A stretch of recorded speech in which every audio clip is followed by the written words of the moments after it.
Hey everyone, today I'm going to show you how to reinstall the door panel on a Honda S2000. I'm reinstalling my door panel because I just repaired a broken cable on the window regulator. Anyway, let's get to it.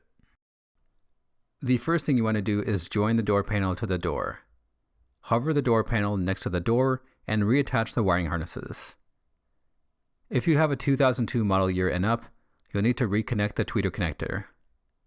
Regardless of the model year, you'll need to reconnect a power mirror switch connector for driver's doors and the power window switch connector for both driver and passenger doors.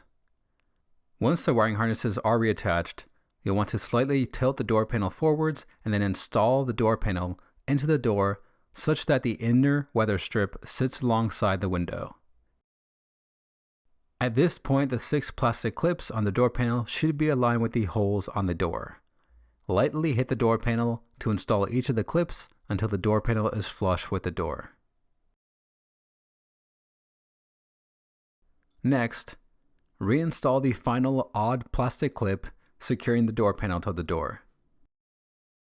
Use a Phillips head screwdriver to reinstall the 2 long screws securing the door pull to the door. Once the screws are installed, replace the 2 plastic caps onto the door pull. Lastly, pull the door handle and slip the handle case around the door handle to move it into place. Then use a Phillips head screwdriver to install the single screw securing the handle case to the door panel. If you found this video helpful, give this video a thumbs up. Otherwise, if you're located in the Bay Area and looking to have some work done on your car, feel free to DM me on Instagram.